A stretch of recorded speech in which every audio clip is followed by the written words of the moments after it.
नमस्कार, स्वागत है आप सभी का। तो रात के 10:30 बजने वाले हैं। उत्तराखंड की खबरों का वक्त है और आपके साथ मैं हूं प्रीति बिष्ट। तो इस वक्त राज्य के पहाड़ी हिस्सों में आफत आई है।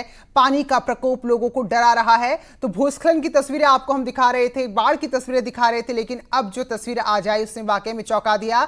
विधायक जी ही यहां पानी में बहते बहते बचे हैं। पिथौरागढ़ में विधायक हरीश धामी पानी की तेज रफ्तार में बह गए। हालांकि लोग मौजूद थे, उन्होंने जैसे तैसे बचा लिया।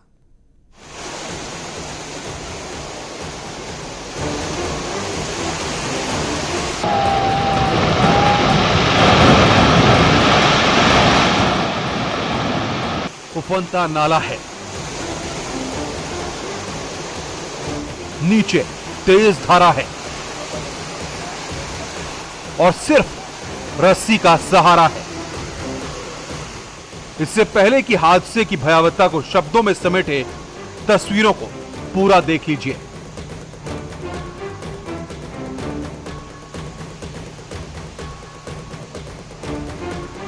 तस्वीरें पिथौरागढ़ की हैं। यहां कांग्रेस विधायक हरीश धामी अपने समर्थकों के साथ इस बरसाती नाले को पार कर रहे थे। शुरू में तो सब कुछ ठीक ठाक था। रस्सी के सहारे विधायक जी ने लगभग नाले को पार भी कर लिया था, लेकिन इससे पहले कि वो नाले के दूसरी छोर पर पहुंचते, पानी और पत्थरों के तेज बहाव में विधायक जी के पांव उखड़ गए। हरीश धामी इस बरसाती नाले में गिर गए और पानी के तेज बहाव में बहने लगे। विधायक के पानी में गिरते ही उनके समर्थक रक्षक बन गए और पानी में बह रहे हरीश धामी को कुछ ही सेकंड में पकड़ लिया। हालांकि जब तक उन्हें पकड़ा जाता तब तक वो करीब 6 फीट तक बह चुके थे। इस हादसे में विधायक हरीश धामी को मामूली रूप से चोट भी आई है। विजयवर्धन उप्रेती, न्यूज 18, पिथौरागढ़। तो पिथौरागढ़ का ये लुमती नाला है जहां पर ये बड़ा हादसा टल गया किस्मत से। वहीं यहीं आज विधायक विशन सिंह चुफाल भी पहुंचे थे। बीजेपी के पूर्व प्रदेश अध्यक्ष भी हैं और विधायक भी हैं। पिथौरागढ़ के आपदा प्रभावित इलाकों का दौरा करने पहुंचे थे और इसी दौरान लुमती और चामी के बीच लकड़ी का पुल जो ग्रामीण बना रहे थे उसमें मदद भी की। उन्होंने कहा कि सरकार आपदा प्रभावितों की हर संभव मदद करेगी। फिलहाल ये तस्वीरें देखिए जहां ग्रामीण खुद ही अपने आने जाने की व्यवस्था कर रहे हैं।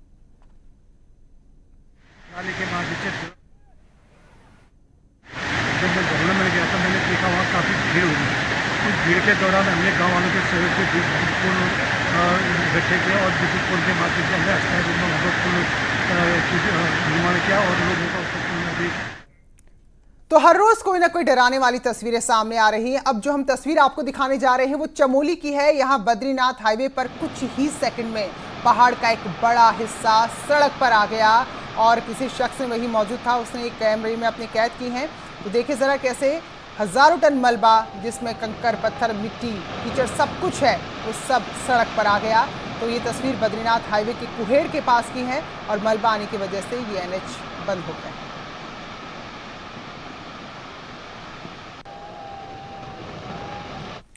और इन सब के बीच मौसम विभाग ने राज्य के 5 जिलों में भारी बारिश का अलर्ट जारी किया है, जिसको देखते हुए आपदा प्रबंधन तंत्र पूरी तरह से अलर्ट पर है। सुरक्षा और बचाव से जुड़े सभी अधिकारियों से सतर्क रहने के लिए कहा गया है। राज्य में फिलहाल बारिश की वजह से 70 से ज्यादा सड़कें बंद पड़ी हैं। देहरादून स्थित आपदा कंट्रोल रूम में 24 घंटे आपात स्थिति से निपटने के लिए काम हो रहा है। चेतावनी को सामने रख करके हम लोगों ने सारे डिस्ट्रिक्ट को अलर्ट भी कर दिए हैं और जहाँ जहाँ पर ऑलरेडी हमारा रिसोर्स है तो उसको और रीइंफोर्स हम लोग इसको कर चुके हैं, नंबर 1। नंबर 2, अभी तक हमारा जितने रोड बंद हुए लगभग 70 रोड्स बंद हुए हैं।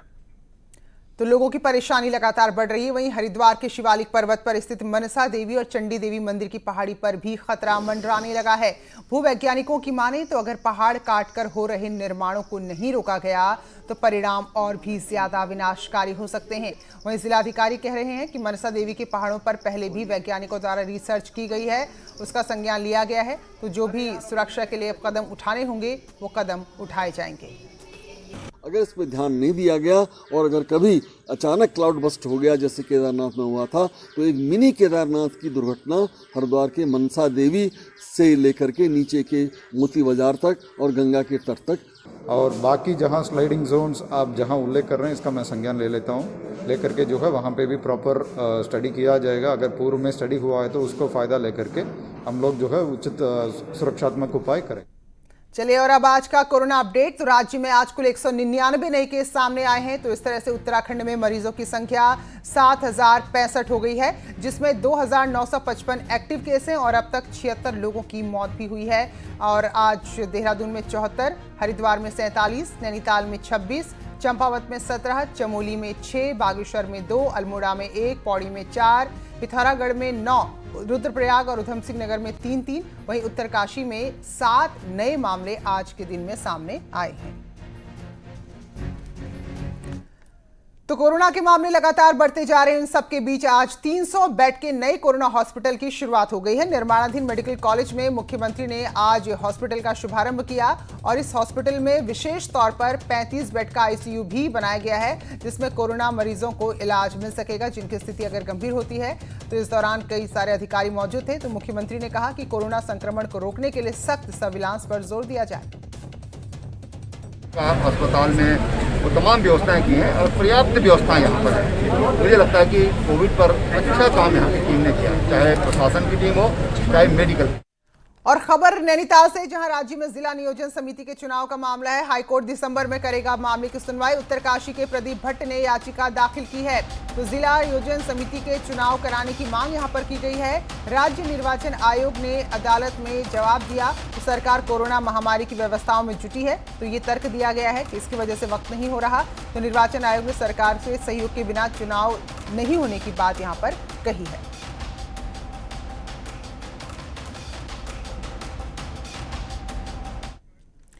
और आज बड़ी खबर आई, देहरादून में आईएएस और आईपीएस अधिकारियों के आईएएस और पीसीएस अधिकारियों के तबादले हुए हैं और कुछ बड़े फेरबदल आपको बता दें। उधम सिंह नगर के जिलाधिकारी नीरज खैरवाल का तबादला हुआ है और बागेश्वर की जिलाधिकारी रंजना उधम सिंह नगर के अब जिलाधिकारी बन गई हैं। नीरज खैरवाल को अपर सचिव सीएम बनाया गया है। वहीं सीडीओ पौड़ी हिमांशु खुराना अब सीडीओ उधम सिंह नगर होंगे, जबकि सीडीओ उधम सिंह नगर मयूर दीक्षित उत्तरकाशी के जिलाधिकारी बनाए गए हैं। तो ये बड़े फेरबदल हैं। कल जबकि राज्य का जो सर्वोच्च पद होता है उसमें बदलाव होने जा रहा है, उससे पहले आज ये कुछ फेरबदल हुए हैं। डीएम उत्तरकाशी आशीष चौहान जो थे अब वो अपर सचिव शासन में तैनात होंगे। वहीं सीडीओ नैनीताल विनीत कुमार जिलाधिकारी बागेश्वर बनाए गए हैं, जबकि नरेंद्र भंडारी नैनीताल के नए सीडीओ होंगे। वहीं आशीष भट्टाराय को पौड़ी का सीडीओ बनाया गया है। तो कुछ बड़े फेरबदल जो आज राज्य में हुए हैं।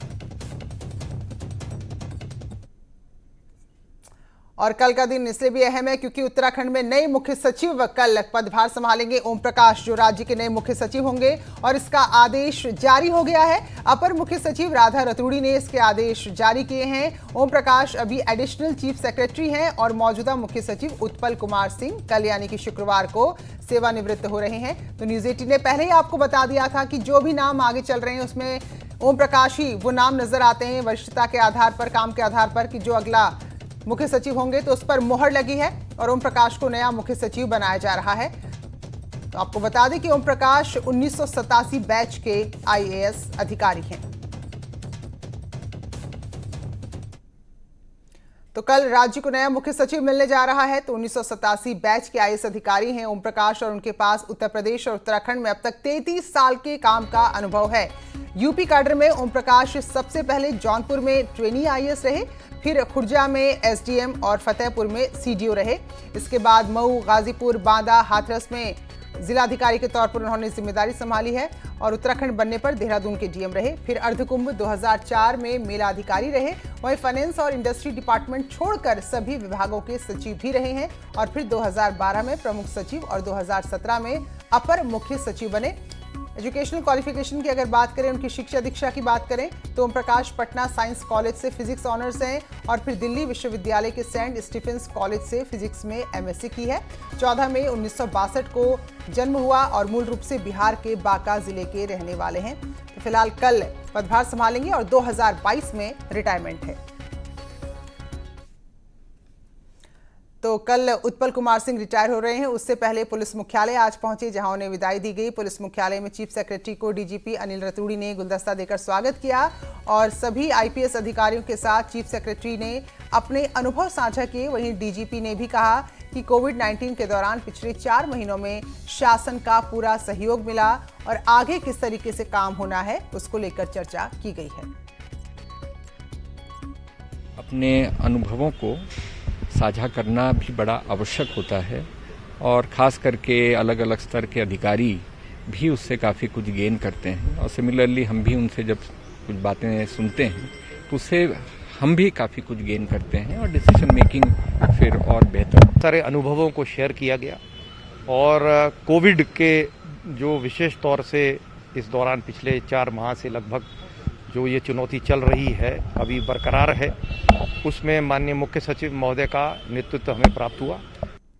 उत्तराखंड में अधिकारियों पर मनमानी करने, मंत्री विधायकों की बात नहीं सुनने के आरोप लगते रहते हैं। अब जबकि राज्य के सबसे बड़े अधिकारी में बदलाव हो रहा है तो विधायक और मंत्री चाहते हैं कि जो भी अधिकारी हों वो जनप्रतिनिधियों का सम्मान करें।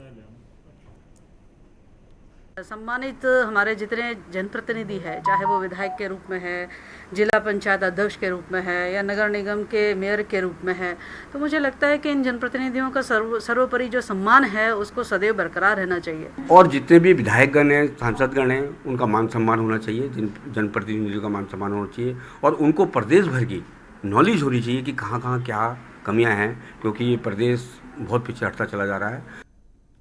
राज्य में सरकारी विभागों में पर्सनल असिस्टेंट यानी पीए और स्टेनोग्राफर की 158 पोस्ट के लिए अधीनस्थ सेवा चयन आयोग ने एप्लीकेशन मांगी है, लेकिन इसमें एक शर्त यह है कि कैंडिडेट ने किसी मान्यता प्राप्त इंस्टीट्यूट से 1 साल का कंप्यूटर कोर्स किया हो और राज्य में एक भी ऐसा इंस्टीट्यूट नहीं है जिसके कोर्स को मान्यता मिली हो।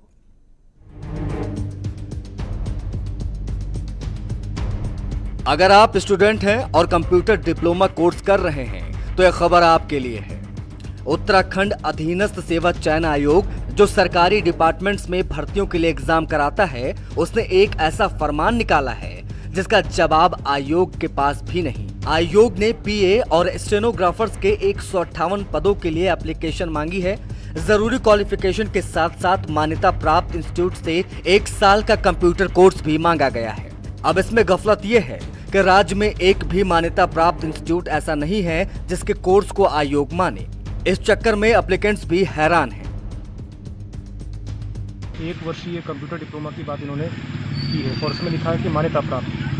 तो आयोग को, अधीनस्थ आयोग को तथा उत्तराखंड सरकार को अपना मंतव्य स्पष्ट करना चाहिए इस विषय पर कि ये क्या बोलते हैं मान्यता प्राप्त संस्थान कौन से हैं और यदि क्योंकि देखिए जो भी संस्थान खुलते हैं वो कहीं ना किसी विभाग से परमिशन लेते हैं। और हमने इसीलिए राज्य सरकार से भी यह निवेदन किया है कि चूंकि मान्यता नहीं दी जा रही है जो आयोग के संज्ञान में आया है, तो इस क्लॉज को संशोधन किया जाए और कोई स्टैंडर्डाइज डिप्लोमा जो सर्वमान्य है और जो भारत सरकार या राज्य सरकार द्वारा किया जा रहा है, चाहे हिल्ट्रॉन्स के माध्यम से या नाइलिट के जो नई ऑर्गेनाइजेशन है भारत सरकार के, उसके माध्यम से जो डिप्लोमा चल रहे हैं उसमें से कोई समुचित डिप्लोमा का प्रावधान रखें तो वो बच्चों के लिए भी उचित होगा और वेरिफिकेशन के लिहाज से आयोग के लिए भी उचित होगा। अभी कुछ दिन पहले हुई भर्तियों में निकले कैंडिडेट्स भी यही परेशानी झेल रहे हैं। उनको अपॉइंटमेंट नहीं मिल पाया है, कुछ कोर्ट के चक्कर काट रहे हैं तो कुछ यहाँ वहाँ भटक रहे हैं।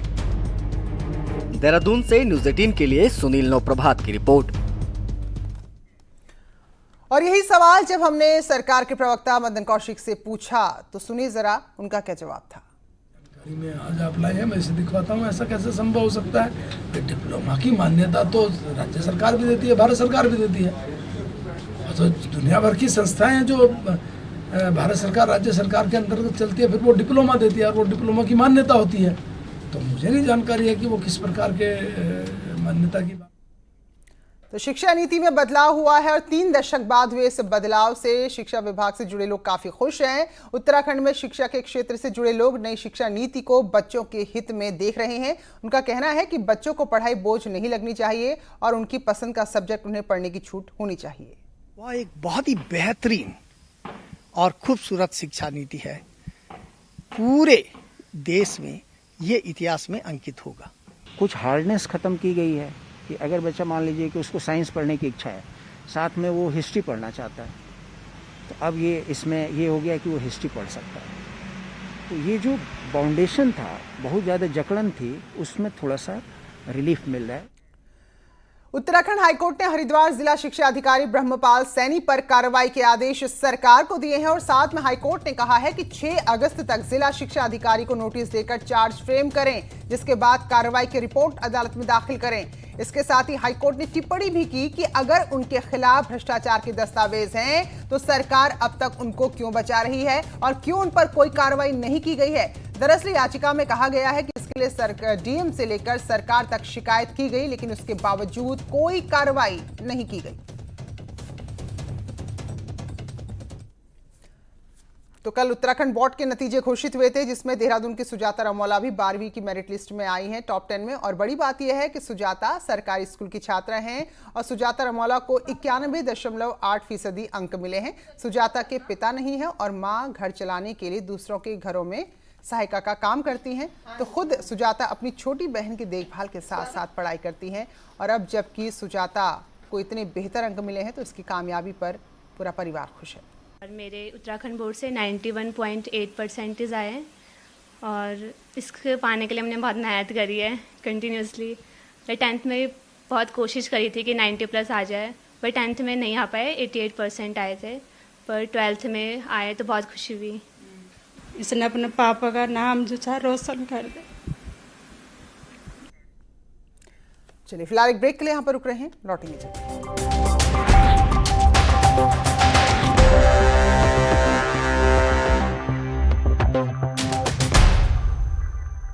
एक साथ खाना